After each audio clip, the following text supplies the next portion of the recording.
Amém, amém, glória a Deus. Deus é bom, irmãos. Que bom, né? Começar a nossa semana na presença do Senhor.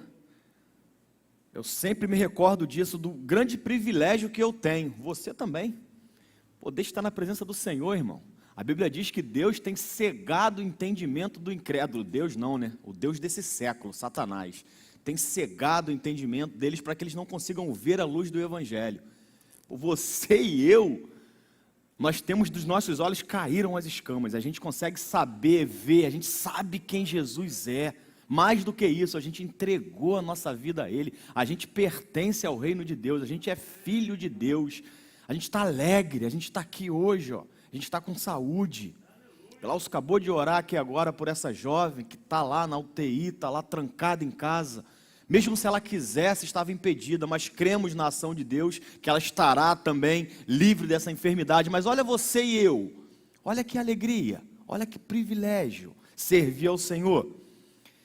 Eu vou terminar hoje a nossa quarta e última parte da série que nós viemos iniciando aí já há um tempo. Acabou que eu consegui, não sei se foi coincidência, não sei se foi o escalante que mexeu os pauzinhos para coincidir. Eu fiquei 3 semanas direto, domingo de manhã. Vocês perceberam isso? Ninguém toma, né? Tá certo. Eles não vão entender isso não, eu não vou explicar. Eu que estou com o microfone. Mas alguma coisa aconteceu que coincidiu de eu conseguir. Eu acho que foi Deus mesmo, é um milagre, não? Não sei. Ou o escalante estava do meu lado assim, estava fechado comigo, ele me ajudou, não sei. Mas eu digo que essa série ela é independente, não porque eu estou fazendo sozinho, não é por isso, mas é porque ela não depende literalmente um capítulo do outro. Então quem não viu as 3 partes, não tem problema nenhum. Hoje nós teremos o início, meio e fim. Hoje, quem assistiu só hoje, amém. Agora, se você puder ir lá no YouTube e assistir a semana passada, a semana retrasada e o dia 20 de dezembro, você vai ser abençoado mais ainda, tá? O que nós estamos falando? Estamos falando sobre, vou ser bem breve nessa parte aqui, que é uma revisão dessas 3 partes, vou ser bem rápido. Ó. Nós estamos falando sobre as 7 cartas que Jesus inspirou João a escrever às igrejas lá da Ásia Menor. Então, como que nós fizemos essa divisão em 4 partes? Nós não fizemos da forma convencional, que é aquela forma expositiva, que a gente pega carta por carta, lê versículo por versículo e vai explicando ali o contexto histórico, vai explicando a aplicação ali daquelas cartas. Nós não fizemos dessa forma. O que eu fiz? Eu peguei tudo que é comum, o que Jesus inspirou João a escrever para todas elas, que eu divido basicamente em 4 grupos. 4 coisas, por isso que foram 4 capítulos, tá? Porque cada uma dessas advertências, exortações, elogios, promessas que Deus fez, tá em grupos diferentes.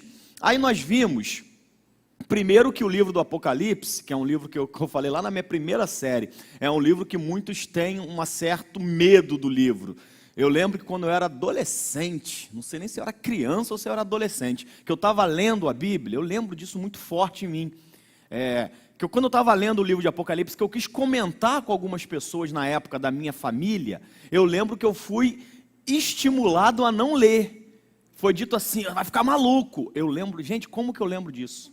Eu lembro até hoje que o que foi dito foi, não lê isso não. Você deve estar achando assim, ele falou com alguém que não é crente, né?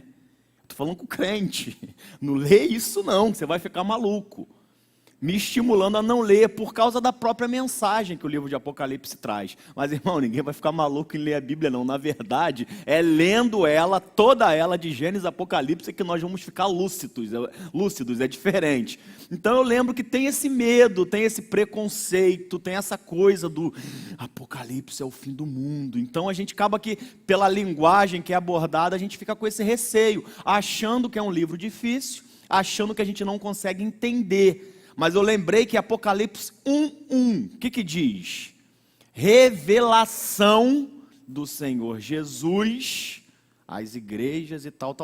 Começa dizendo revelação, e na verdade Apocalipse significa revelação. Então ali não é um mistério, Jesus não falou mistérios do Senhor Jesus, não, é revelação que ele tem à igreja. Então o problema é que a gente não compreende algumas coisas e Por isso a gente deixa de desfrutar daquela mensagem.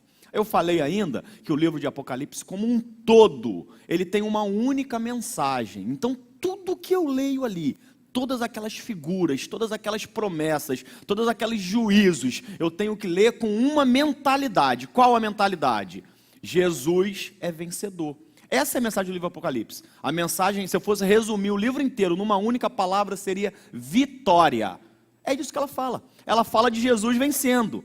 Tanto é que eu disse que ela não apresenta Jesus como alguém que está na cruz pendurado, como alguém fragilizado. Apresenta Jesus todo poderoso, vitorioso, recebendo adoração. Então a mensagem inteira do livro é isso. O mal vai ser julgado, o mal vai deixar de existir. Existe uma promessa, nós seremos no final das contas vitoriosos. Essa é a mensagem. Aí qual foram os 4 capítulos, ou os 3 que eu falei antes? O primeiro, em todas as cartas, Jesus ele se apresentava de uma forma diferente a cada igreja.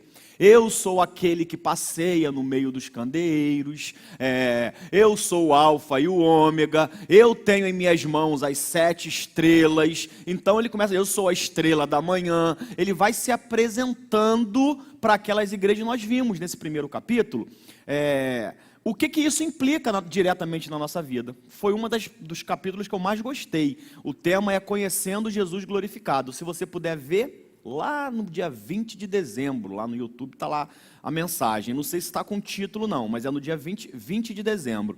Foi muito legal porque a gente pôde ver que Jesus ele não se apresentava como uma criança, como alguém pendurado numa cruz, como alguém que sofreu, como alguém que entregaria a sua vida, mas ele se apresentou como alguém que estava vencendo, como vitorioso, alguém todo-poderoso, Deus todo-poderoso, assim que ele se apresentou. Aí nós vimos no segundo capítulo, que foram as exortações que Deus fez a todas as igrejas. Então a gente vê que em todas elas tinha uma frase que começava assim, tenho porém contra ti. Aí ele ia e dizia, né? Por exemplo, que abandonaste o primeiro amor, tenho porém contra ti, que permite que habite no meio de vocês Jezabel, tenho porém contra ti, que não é quente nem frio, mas morno, vomitar-te-ei da tua boca. A gente começou a ver essas implicações, essas exortações, e começamos a perceber que, se isso é errado e Deus está criticando, eu não devo agir assim. E no final ele fala, eu disciplino aqueles que amo. Então, arrependa-te. Então, a gente começa a perceber que Deus fala tudo aquilo para aquela igreja, fala para mim e para você por amor, porque Ele quer nos ver bem, quer nos ver crescer. Semana passada, nós vimos as promessas. Todas elas, todas as cartas, Deus falava uma promessa. Ele falava de um galardão. Ele falava assim, ao que vencer... Aí dar-te-ei de comer do maná escondido, dar-te-ei de comer da árvore da vida, farei de você uma coluna no meu templo, farei com que se assente no meu trono. Ele começou a fazer promessas para um futuro breve, quando ele retornar para nos buscar. E hoje, eu deixei essa de hoje para o final, porque ela é a mais simples. A da semana passada também foi muito boa, mas ela é muito difícil. Ela usa muita figura, é complicado, ia requerer muito tempo. Hoje, como teria ceia, o tempo seria menor, eu deixei essa que são as atitudes corretas, ou os elogios que as igrejas receberam. Então, se nas exortações eu aprendia para eu não fazer aquilo, para também não ser exortado, aqui agora vai ser o contrário. Nos elogios eu vou ver o que Jesus elogiou às igrejas para que eu faça e também seja elogiado. Percebe? No segundo capítulo, eu estava olhando minha vida e falando, não posso fazer essas coisas. Hoje eu vou olhar para a minha vida e vou falar, eu tenho que fazer essas coisas. Perceberam? Sempre em todos os capítulos, também, hoje não vai ser diferente. Antes de começar o assunto propriamente dito, eu vou dar só uma pincelada no livro do Apocalipse como um todo. Só para cada uma a gente falou de um aspecto, de um ponto. Só semana passada que eu não falei por causa do tempo mesmo. Mas vou dar 2 dicas hoje. São as últimas dicas para quando você estiver lendo esse livro. Eu sei que vocês estão aí num grupo de leitura anual da Bíblia, muito legal. Vai chegar uma hora lá para dezembro, novembro, que vocês vão chegar em Apocalipse. Tem essas 2 dicas que eu vou dar hoje em mente. Primeiro, quando vocês estiverem lendo o livro, entendam que o Apocalipse tem que ser interpretado com a própria Bíblia, e não com os fatos que estão acontecendo. Porque quando eu começo a olhar o texto bíblico e quero entender o que Jesus está dizendo ali, com as coisas que eu estou vivendo hoje, ou com a história, eu começo a distorcer o texto. Por causa disso que o anticristo já foi Hitler, o anticristo já foi o Papa, o anticristo já foi Napoleão, o anticristo já foi o imperador Nero. Por quê? Porque as pessoas queriam interpretar a Bíblia com a história. Como que eu interpreto a Bíblia? Com ela mesma. Se vocês, lá no Velho Testamento, 3 livros especiais, quando vocês estiverem lendo, o livro de Ezequiel, o livro de Daniel e o livro de Zacarias, quase 100% das figuras que João usa no Apocalipse é repetida nesses 3 livros. Tu vai começar a ler, tu vai falar, e aqui a grande Babilônia aqui que João fala no Apocalipse, aqui está sendo falado aqui também por Ezequiel. Tu vai começar a perceber os seres viventes que Apocalipse fala, também é repetido em Ezequiel, também na visão de Zacarias, ele fala sobre derramamento de ira. A gente vai começar a perceber que as coisas se completam. A Bíblia explica a própria Bíblia. Entende?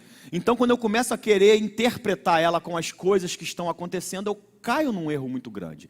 Quando lá os Estados Unidos foi atacado, lá as Torres Gêmeas, quiseram dizer que era a profecia de Daniel, lá dos 2 chifres. Nada a ver, aquilo não é para o tempo presente, aquilo vai ser para algo futuro. Então não podia ser aquilo, mas começaram a distorcer internet, vídeo, texto. Realmente é bem, parece, mas não é. Tem gente falando, pastor, já me perguntaram, pastor, essa vacina agora da Covid é a marca da besta. Aí eu vou dizer que besta é quem não toma. Desculpa, eu não aguentei a piada.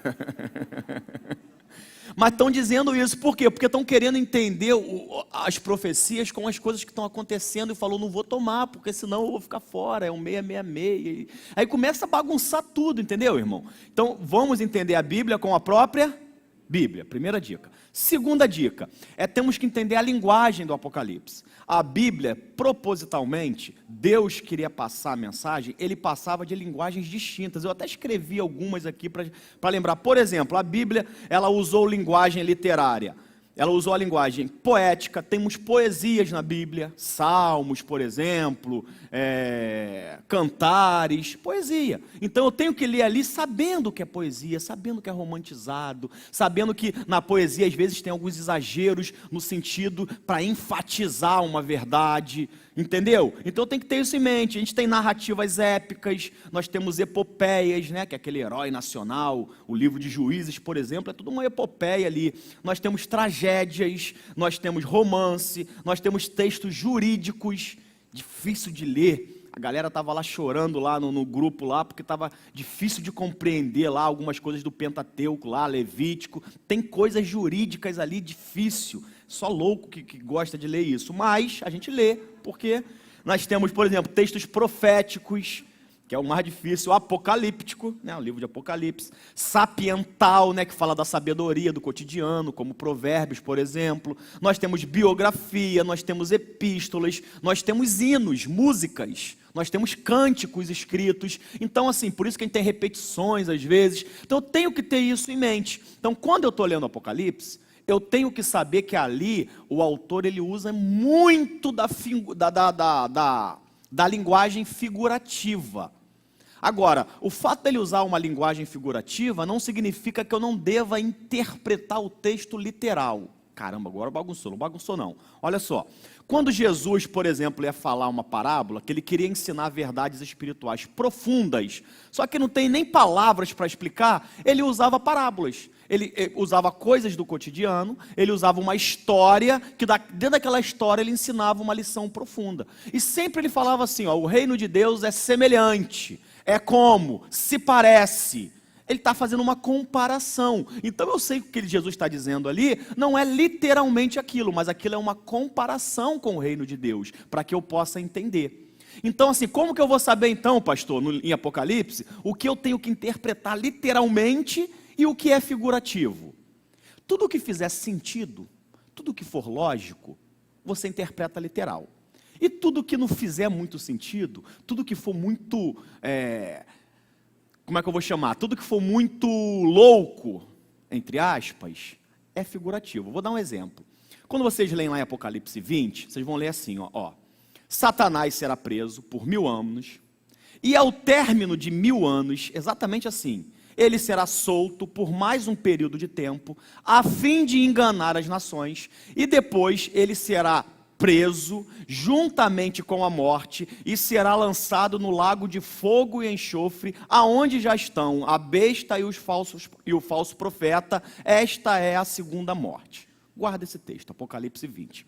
Agora, Apocalipse 11, tem um texto que fala assim, eis que vi uma mulher vestida do sol, cuja lua estava nos seus pés, e na sua cabeça tinha uma coroa tinha 7 estrelas na cabeça.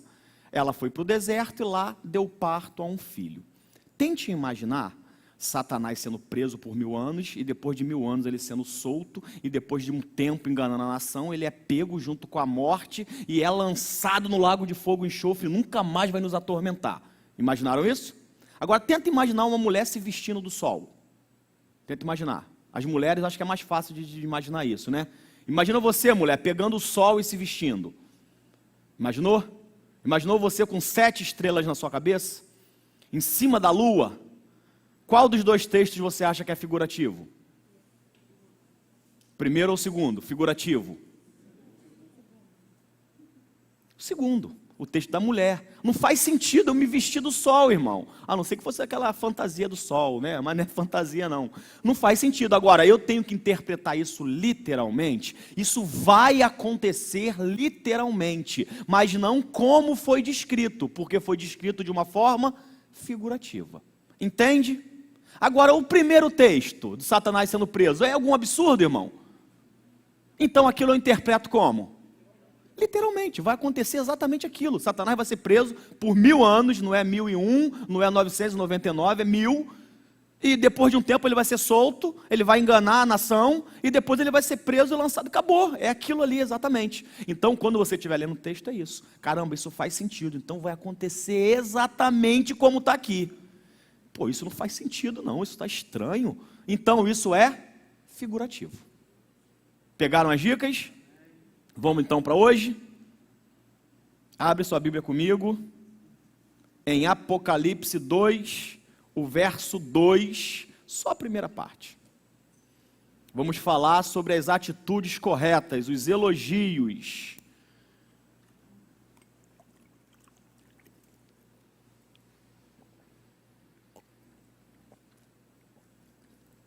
Se você pegar o início de das 4 mensagens, você vai ter um panorama bem geral, que cada um eu falei de um aspecto diferente para se ler esse livro, tá?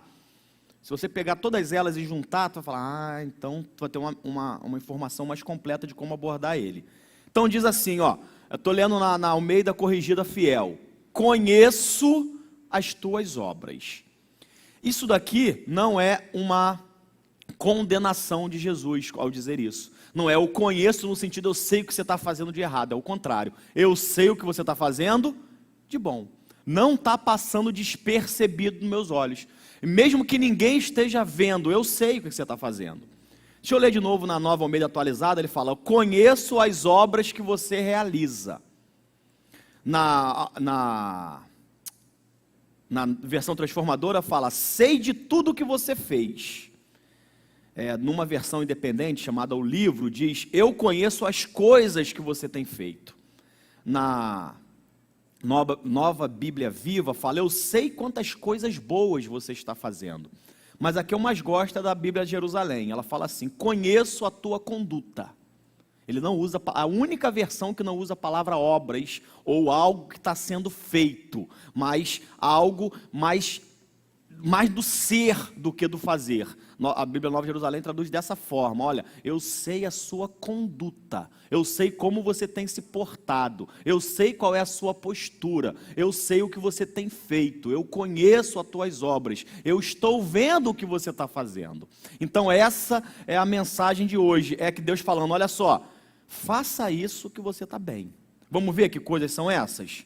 Vamos para a primeira, fica aí mesmo, Apocalipse 2:2.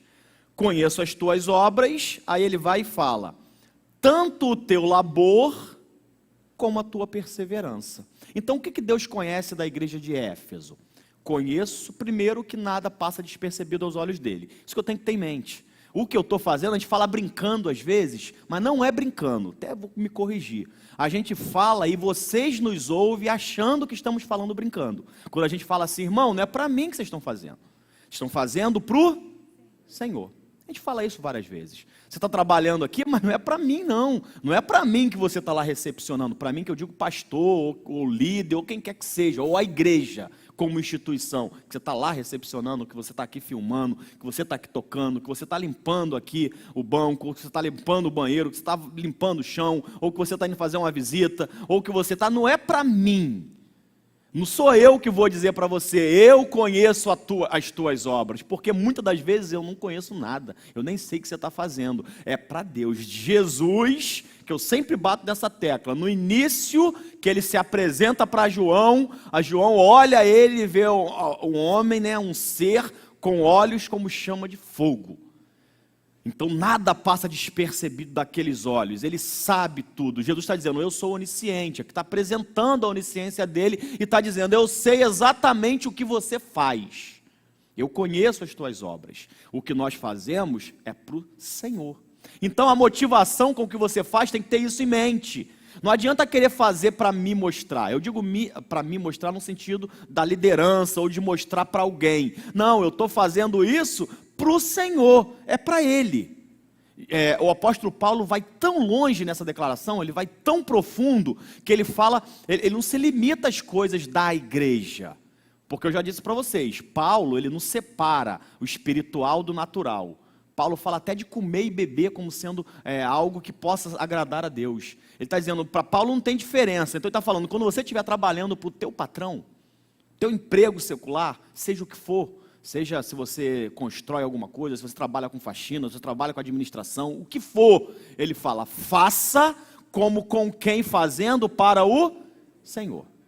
Paulo reconhece que aquele trabalho teu é um trabalho que você faz para você ganhar o teu salário, você faz para um patrão que você tem, uma obrigação que você tem, mas ele diz, mas a motivação com que você deve fazer esse trabalho secular tem que ser como que fazendo para o Senhor. É como se Jesus estivesse dizendo, olha só, tudo que você faz me interessa. Não importa se é feito na igreja ou fora da igreja, se é feito na tua casa, se é feito para um crente, se é feito para um ímpio, não importa o que é feito. Tudo que sai de você, seja comer ou beber, me interessa. Eu conheço, eu sei. Entende isso, irmão? Aí ele fala, eu conheço tanto, o contexto mais direto aqui eu conheço tanto o teu labor. Labor é uma luta mesmo, é um trabalho, mas não é um trabalho fácil, simples. É um trabalho que desprende esforço. Então ele fala, eu conheço o teu trabalho, o esforço que você tem para fazer e a tua perseverança. Irmão, se você não trabalha com esforço, se você não tem perseverança, você não vai receber do Senhor esse elogio. A questão da perseverança, a gente já teve uma série inteira de 4 capítulos só falando de perseverança, de tão profundo que é esse texto. Mas essa é uma marca de quem nasceu de novo, é uma marca da nova criatura. Eu e você precisamos ser perseverantes. Isso vale muito às vezes para líderes, porque liderar, irmão, é muito difícil, falando do contexto de igreja agora. Não é fácil liderar, não é fácil você às vezes fazer um esforço para fazer algo legal e não ter um reconhecimento até dos próprios liderados ou de alguém que está acima de você, porque o ser humano quer reconhecimento, mas eu já disse, nosso trabalho é para o Senhor, mas assim não é fácil porque às vezes você sonha algo e não consegue realizar, às vezes você tem limitações, às vezes você está cansado, é uma série de coisas, aí é como se Jesus estivesse falando assim, olha só, eu sei que não é fácil. Eu sei que esse trabalho requer esforço. Eu sei e eu elogio isso se você perseverar em fazer. Você percebe que quando eu jogo a toalha, a não ser, irmão, que o próprio Deus esteja te levando a outra coisa. Que existe um tempo para se fazer algo. Mas aí é você com Deus, quando você está consciente disso, de que meu tempo nessa função terminou. E normalmente quando termina o tempo de uma função, não é para você não fazer nada. É para que Deus te leve a outra. A parábola do talento diz, sede fiel no pouco, que no muito te colocarei. Ele está falando de responsabilidades. Normalmente, quando termina um ciclo na nossa vida, é porque outro de maior responsabilidade responsabilidade se iniciou. Pelo menos se eu fui aprovado, né? Se eu fui reprovado, não. Então, assim, eu não deixo de fazer isso para não fazer nada. Eu deixo de fazer isso para fazer outras coisas que surgiram ali naquele momento. Essa é a visão do reino em si. Se a gente for pegar a minha vida, a vida do Glaucio, a sua vida, se você olhar, o que você começou fazendo no reino de Deus? Ah, pastor, eu comecei fazendo nada, eu só orava, intercedia. Você acha que não é nada, mas é muito. Mas aí depois, Deus me chamou para estar ajudando o irmão aqui a fazer isso. Depois eu fui fazendo aquilo, depois eu fui fazendo aquilo outro. Então a gente vai caminhando à medida que Deus vai nos chamando. Entende? Agora, o que eu não posso fazer em momento algum? Jogar a toalha, desistir.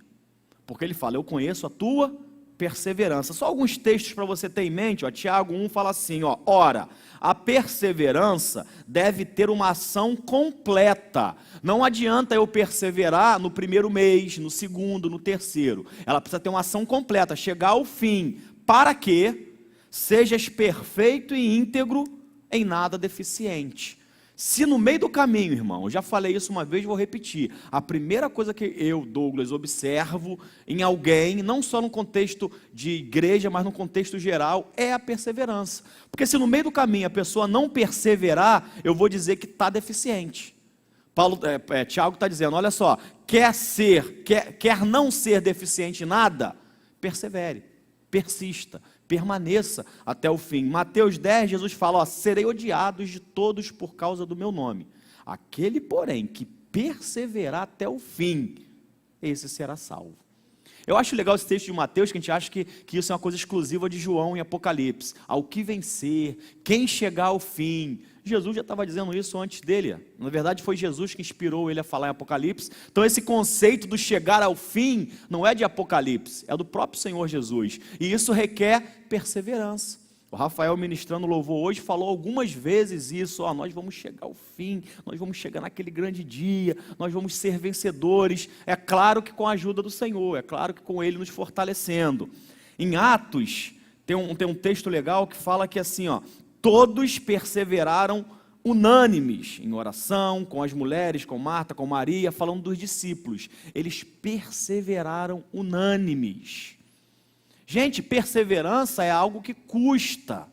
Se a gente for olhar os 12, quando Jesus ele vai para o céu, que eles veem Jesus subindo e eles ficam lá, e agora? Tenta se imaginar, e agora? O que vai ser da gente? Como vai ser? Ele mandou aguardar que ele enviaria outro Consolador, mas vai vir quando? Vai vir um dia, 2, 10, uma semana, um mês, um ano? Quem é esse Consolador? O que ele vai fazer? O povo não sabia, o povo estava ali sem saber o que ia acontecer, mas a Bíblia está dizendo em Atos 1, eles perseveraram unânimes em oração, eles se reuniam e ficavam, Senhor, envia o outro Consolador, estamos aqui, Jesus, aguardando, estamos esperando, e eles faziam isso sem a ação do Espírito Santo na vida deles. Estão ali, de repente, a gente conhece em Atos 2 que o Espírito Santo desce, enche e fortalece eles, mas antes do Espírito Santo descer e fortalecer eles estavam perseverando, unidos, unânimes em oração.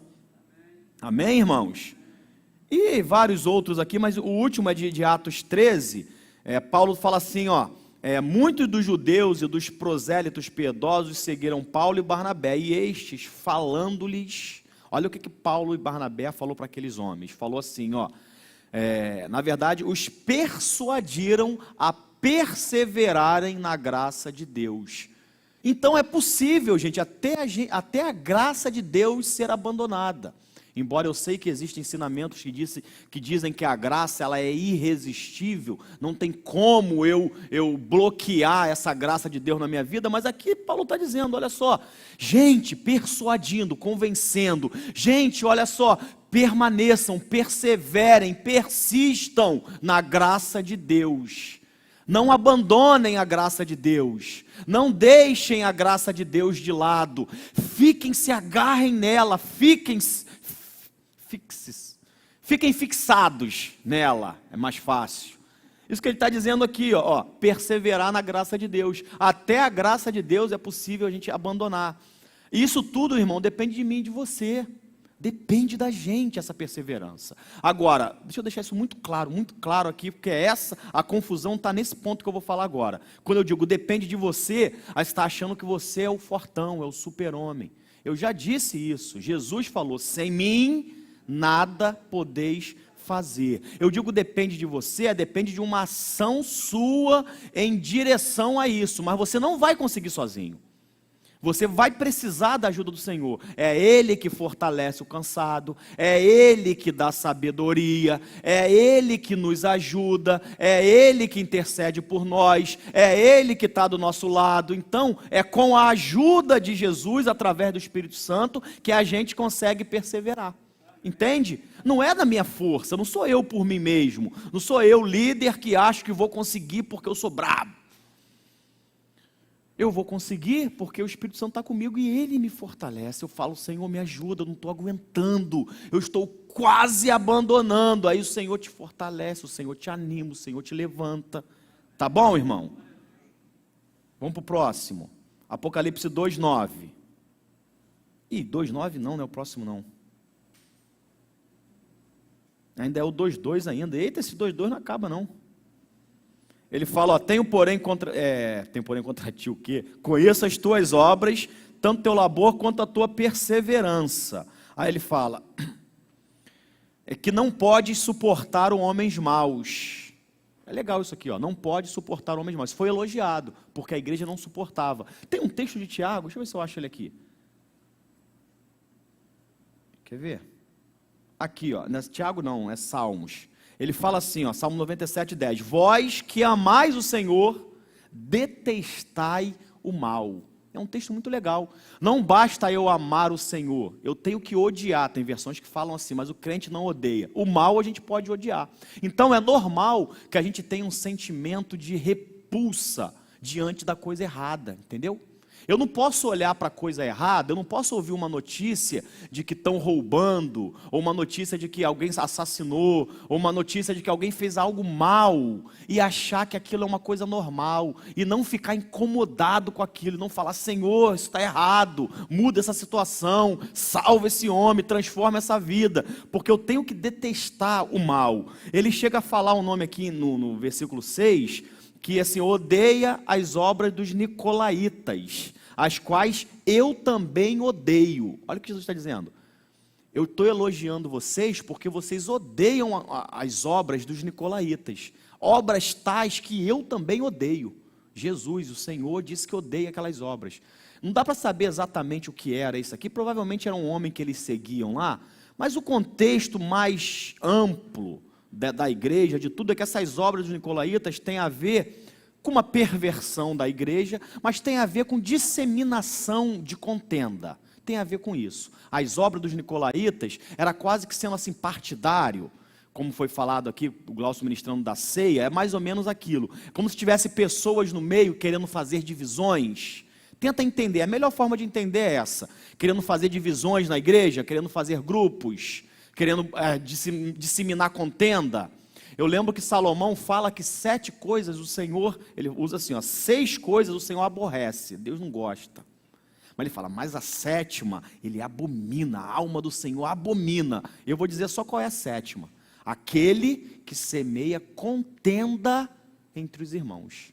É aquele que vai falar, em vez de fazer o que Jesus falou, os pacificadores, que é aquele que pega uma contenda e tenta pacificar, ele vai disseminar coisas para que haja divisão. Ele vai falar, é isso mesmo, fulano disse isso, não presta. E começa a querer botar lenha na fogueira, talvez seja uma linguagem mais conhecida. É aquela pessoa que bota lenha na fogueira de uma confusão, ao invés de apaziguar, quer fazer divisão, quer falar que A, B ou C é melhor, quer falar... Esses camaradas, essas são as obras dos nicolaítas. Deus está dizendo, eu admiro vocês, igreja, porque vocês odeiam essas obras. Porque quando alguém vem falar mal de você, de fulano, de ciclano, de beltrano, vem colocar contenda, quando vem fazer divisão, você na mesma hora fala, aqui não, aqui não tem divisão não. Aqui não tem partidarismo não, aqui não, você odeia esses maus, pessoas que quer trazer para dentro da igreja. Eu falei um dia desses daí, queria lembrar isso, que eu entendi o Salmo 1, Lembra que eu falei isso? Acho que foi numa mensagem de manhã, não sei se foi aqui ou se foi em Ayangá, acho que foi aqui, que eu entendi o Salmo 1 quando eu estava lendo Coríntios. Na minha leitura lá, eu estava em Coríntios algumas semanas atrás, aí quando eu li Paulo falando, eu falei, caramba, é isso que Davi quis dizer no Salmo 1. Eu nunca entendi completamente, eu aceitava, porque a Bíblia está dizendo, quando ele diz, bem-aventurado o homem que não se assenta no caminho dos escarnecedores, nem se assenta bem-aventurado o varão que não anda no caminho dos pecadores e nem se assenta na roda dos escarnecedores. Essa parte. Eu digo, meu Deus, eu erro muito nisso. No meu trabalho tem um monte de gente que não é crente e escarnecem abertamente, falando de Jesus, falando mal da Bíblia, falando mal da igreja. Pastor, eu já nem considero mais, é normal falar mal. Então, tá lá escarnecendo, e às vezes eu estou ali sentado no meio, almoçando, ou no trabalho, e eu ficava, como que é, qual é a balança nisso? Aí Jesus sentava no meio de pecadores, a Bíblia fala dos fariseus, Jesus, como que é isso? Como que é sentar? Aí eu lendo Coríntios eu entendi. Lendo Coríntios estava Paulo lá, olha só, não estou falando que você não deva partilhar, comungar com o ímpio, que é caluniador, que é imoral, que é beberrão.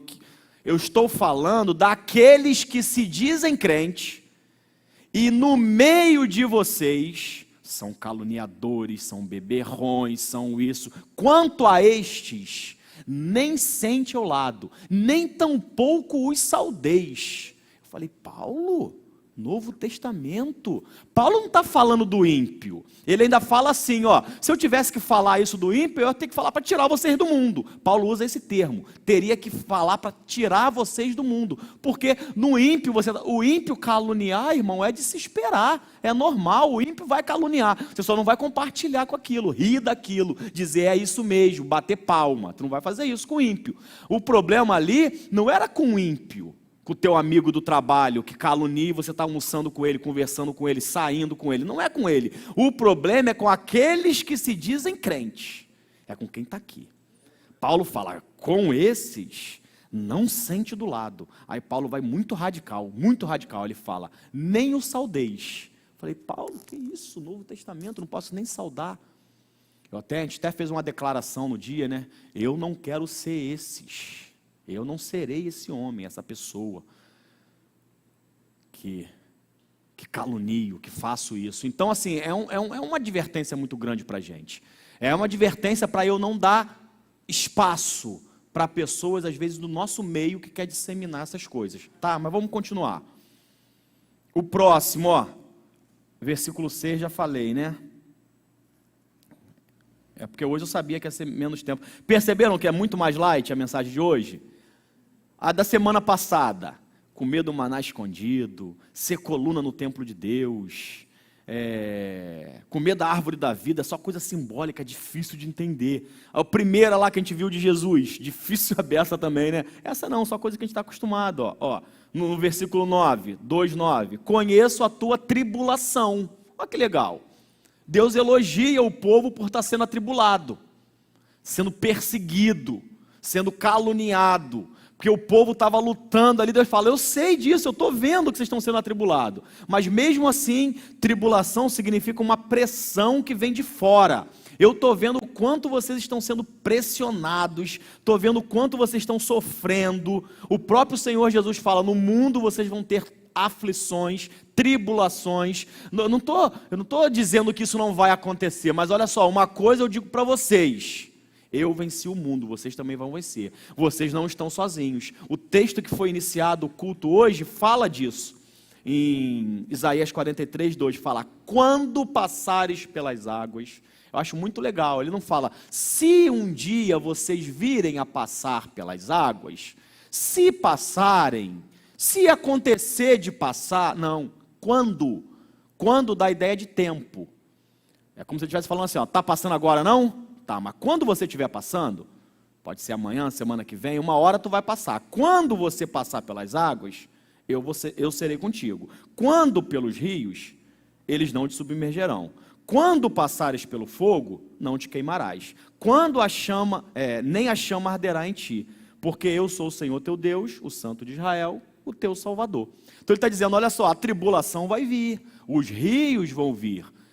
Cantar de Salomão fala que nem muitas águas poderão apagar o amor, mesmo que venha muitas águas, rios, inundações, e sempre que a Bíblia fala de dilúvio, inundação, muitos rios, está falando de luta, está falando de tribulação, está falando de perseguição, está falando de escassez também, embora seja muita água, está falando de situações difíceis.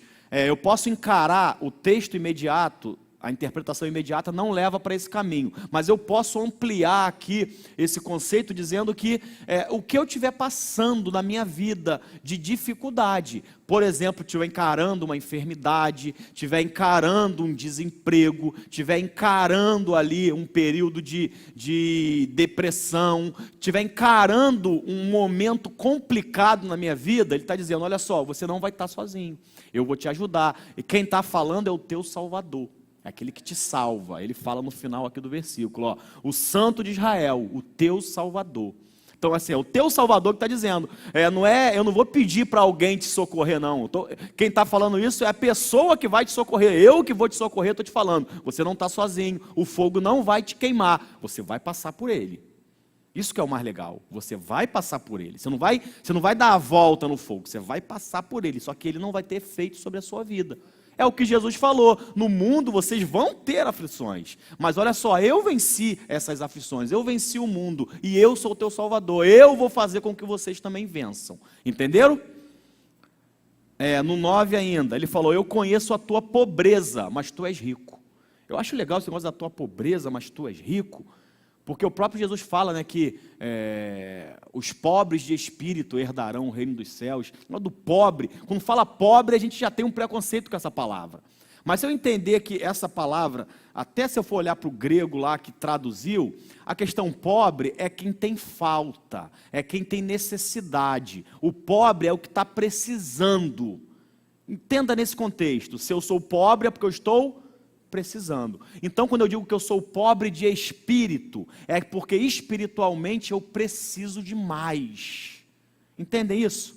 Agora entende se eu não sou pobre de espírito, se eu sou rico, se eu não preciso de nada. É como se eu estivesse falando assim, ó, isso beira o orgulho. É como se eu estivesse falando assim, não preciso de mais nada.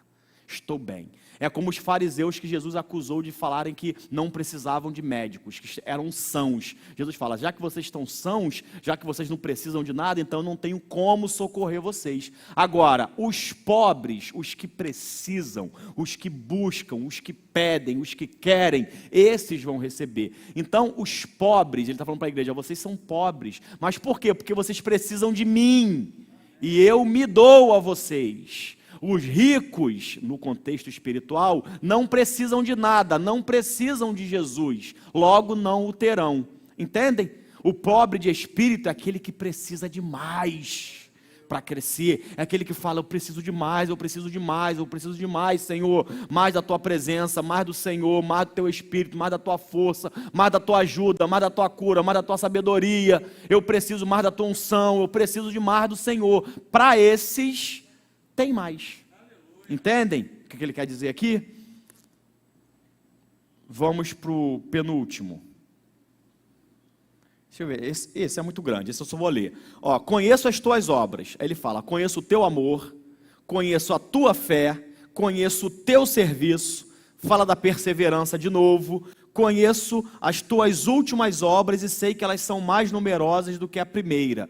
Então isso é conhecido aos olhos de Deus. Não vou falar esse por causa do tempo, mas tenha isso em mente, irmão.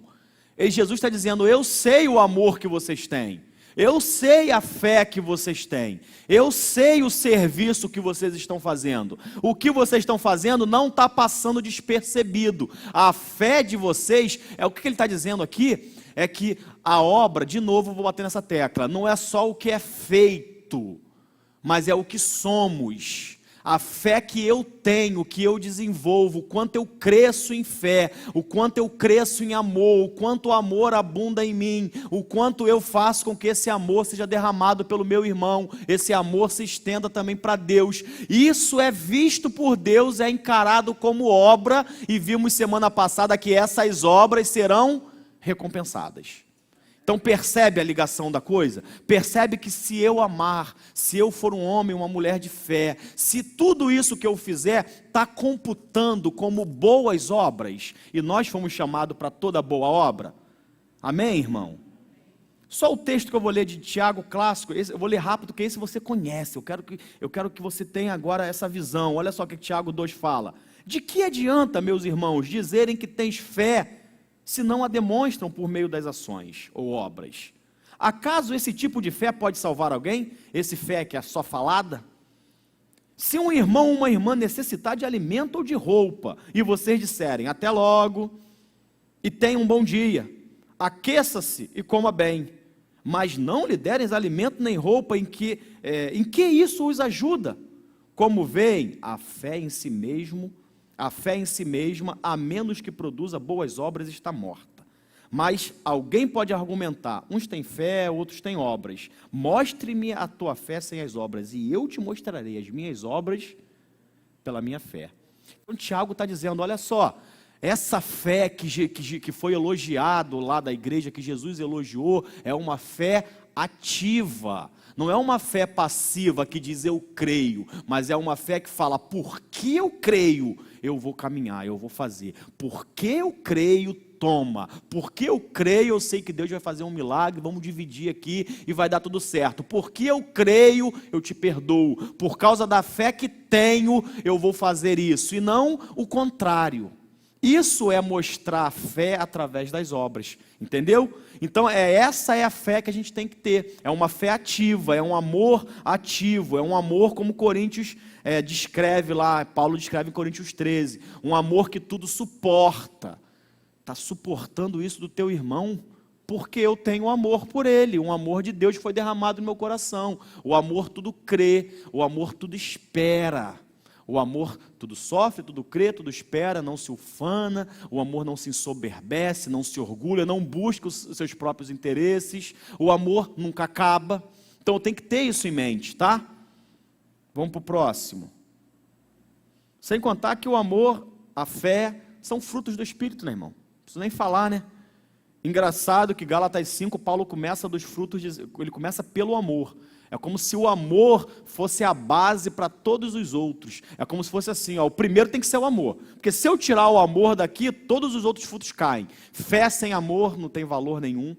Nenhum. Paulo vai falar, né? Ainda que eu tivesse a fé tamanha a transportar montes. Sem o amor, isso de nada vai me valer. Então, assim, tudo, a alegria, se não for sem amor, é uma alegria egoísta.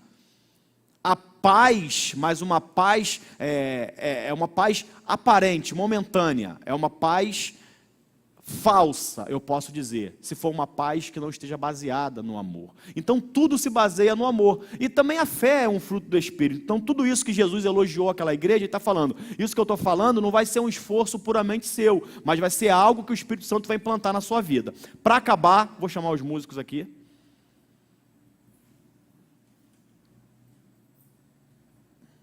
Para acabar, Apocalipse 3:4 fala, no entanto, você tem aí, em Sardes, uns poucos que não contaminaram suas vestes. Eles andarão comigo, vestido de branco, pois serão dignos. Esse negócio de digno é um pouco forte, né? A gente fala que digno é só o Senhor, mas a Bíblia fala muito da igreja, de nós sermos dignos. Porque digno significa qualidade moral que infunde respeito, valor. Na verdade, digno é você reconhecer o seu valor, entendeu? O que é ser digno? É saber o valor que tem. Eu costumo dizer que nós somos dignos sim. Por que nós somos dignos? Porque como que eu sei que algo é valioso, irmão? Como que eu sei que um carro é mais valioso do que outro, dependendo do modelo e da marca? Por causa do quanto ele custou. Se um custou 200 mil e o outro custou 12 mil, aquele outro de 200 mil é muito mais valioso. Aí você olha para a tua vida, quanto você custou para estar aqui? Qual foi o preço que Jesus teve que pagar para que você estivesse aqui? O sangue dele, a vida dele. Ele deu a vida dele em favor nosso. Então o nosso preço, a Bíblia fala que nem todo o dinheiro do mundo poderia comprar. Então nós somos valiosos. Quando eu conheço o meu valor, eu sou digno. Entende? Então ele fala assim, porque eu sei que vocês são dignos. Se eu não conhecer o valor que eu tenho, pago e comprado por Cristo na cruz, eu não agrado a ele. sentimentos de inferioridade, sentimentos que me jogam para baixo. Quem sou eu? Esse sentimento não agrada a Deus.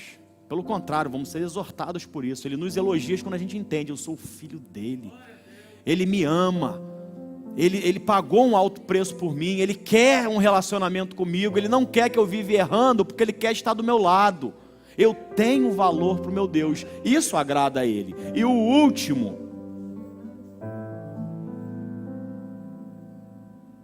amém, glória a Deus. O último é 3:8, ele fala: conheço as tuas obras, eis que tenho posto diante de ti uma porta aberta, a qual ninguém pode fechar. Tens pouca força, entretanto guardastes a minha palavra e não negastes o meu nome. Queria acabar com esse. Olha o elogio dele. Ele está falando assim: Douglas, eu tenho diante de você uma porta, e essa porta não está fechada, essa porta está aberta. Olha que legal, irmão. Tenho diante de você uma porta aberta. Irmão, guarda isso. Guarda, as portas não estão fechadas para a tua vida.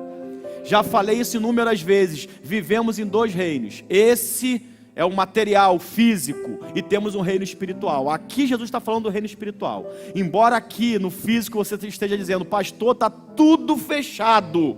No reino espiritual Jesus dizendo: aqui está tudo aberto. Como que eu trago a realidade do mundo espiritual para o mundo real? O real não físico? Através da fé. Creia nessa palavra, creia nisso. O Senhor está aberta. Não fala mais que está fechado não. O Senhor parece estar fechado. No reino físico está fechado, o Senhor, mas eu sei que no céu está aberto. Eu sei que tem uma porta aberta para mim. Ele fala: eu sei que vocês têm pouca força. Eu não sei o contexto direto daquilo ali, se é porque eles eram pouco em números, se era porque eles tinham com necessidade financeira, não tinha dinheiro para fazer muitas coisas. Não sei se ele está dizendo pouca força ali, porque o talento deles não era tão grande como de outras igrejas anteriores. Eu não sei exatamente o que é. Jesus está dizendo: eu sei que vocês têm pouca força, mas e daí? As coisas não são feitas pela força de vocês. Paulo vai dizer: fortalecei-vos no Senhor e na força do seu poder. Ele vai dizer: o jovem, embora esteja no auge da sua força física, pode vir a se cansar, mas os que esperam no Senhor, esses renovam as suas forças, caminham como águias, voam. Então ele está dizendo: a força é minha. Eu sei que a força de vocês é pouca, não tem problema. A questão é, ainda com uma força pequena, vocês não negaram o meu nome. Amém, irmãos? Vamos ficar de pé? Vamos orar nessa hora em relação a isso? Vamos falar: Senhor, eu quero praticar essas boas obras. Senhor, eu quero praticar. Eu quero ser conhecido, Deus, como um homem de fé. Eu quero ser conhecido como uma mulher que ama. Eu quero ser uma pessoa perseverante. Eu quero, Senhor Deus, eu quero enxergar essa porta aberta diante de mim, pelos olhos da fé. Eu não vou negar o seu nome nunca, Deus. Eu vou suportar as tribulações, porque eu sei que estás comigo e que vai me ajudar. Eu sei, Deus, que o que eu tenho feito até hoje, às vezes eu quero ser visto. Às vezes me incomoda o fato de alguém não dar um tapa nas minhas costas e falar: que legal. Às vezes me incomoda o fato de aparentemente não ser valorizado o que eu faço. Mas a partir de hoje não permitirei que esse sentimento entre em mim, porque o que eu faço para o Senhor, e o Senhor está vendo. Por isso que o salmista vai dizer: não há trabalho vão no Senhor. Ô Espírito Santo, louva o Senhor com essa canção. Nós temos ainda 10 minutos, dá tempo. Depois eu oro.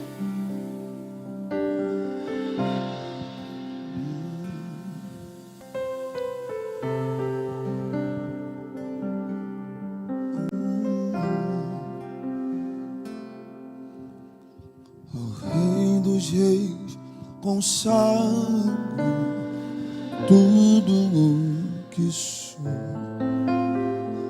Gratos louvores transborda o meu coração.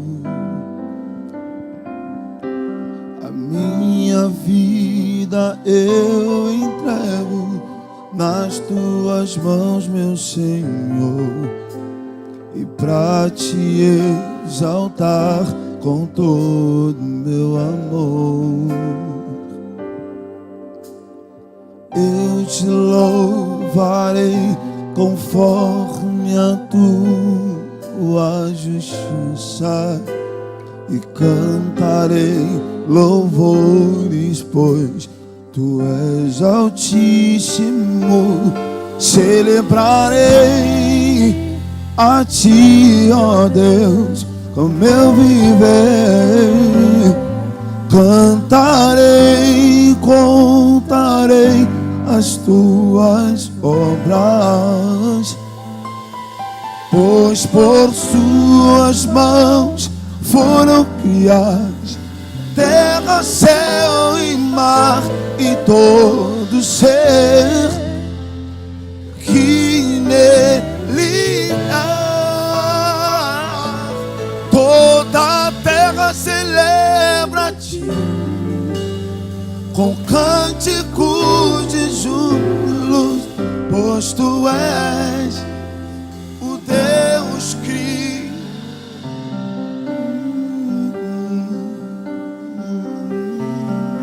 ó Rei dos Reis, consagrado, tudo o que sou, que gratos louvores transborda do meu coração. minha vida eu Entrego nas tuas mãos, meu Senhor, e pra te exaltar com todo meu amor.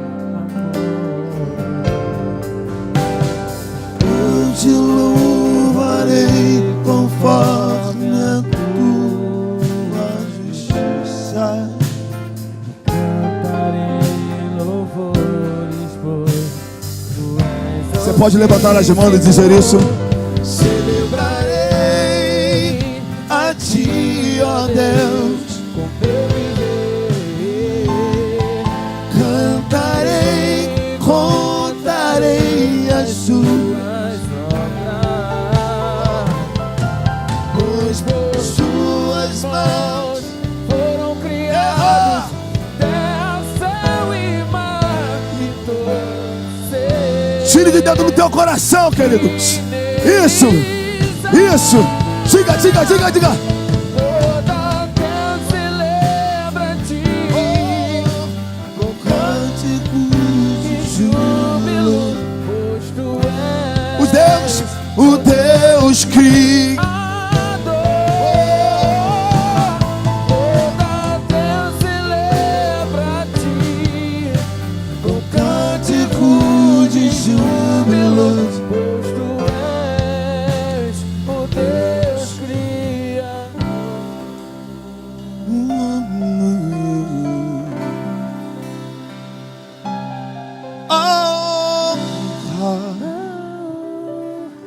A glória,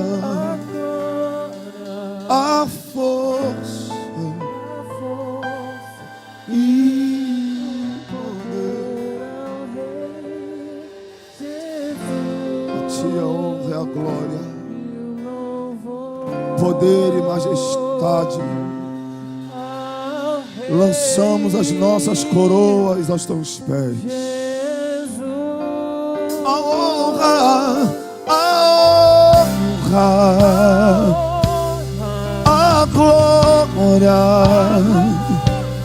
a força e o poder ao Rei Jesus, aquele que morreu na cruz do Calvário e ao terceiro dia ressuscitou, nos dando força, a honra, a glória,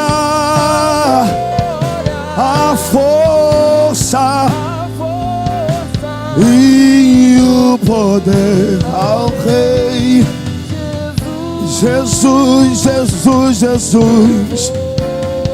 Oh, ao Rei Jesus. Aleluia. A Ti, Deus, toda a honra, toda a glória. Domina, Senhor, nessa terra, sobre nossas vidas. Tem autoridade sobre nós, sobre essa igreja. Ache em nós boas obras, Pai. Desperta-nos, Senhor. Queremos ser elogiados como aquelas igrejas foram, Senhor. Que venhamos ser perseverantes. Que não venhamos olhar para trás. Que não venhamos jogar a toalha, Senhor. Ajude-nos, Senhor, a crescermos em fé, a crescermos em amor, Pai. Ajude-nos a superarmos, a vencermos as tribulações. Queremos, Deus amado, como aquela igreja, Senhor, odiar o mal. Não queremos dar lugar, Senhor, para aquelas pessoas que disseminam contendas. Que não venha a haver contendas em nosso meio, que não venha a haver contendas em nossas casas, que não venha a haver contenda em nosso trabalho, Senhor. Oh Pai, oh Senhor, que venhamos enxergar essa porta que está aberta diante de nós, Pai. Que o meu irmão venha ter claro no coração dele que uma porta está aberta diante de Ti. Sei que tens pouca força, mas não negastes o meu nome. Que nunca venhamos negar o Seu nome, Pai.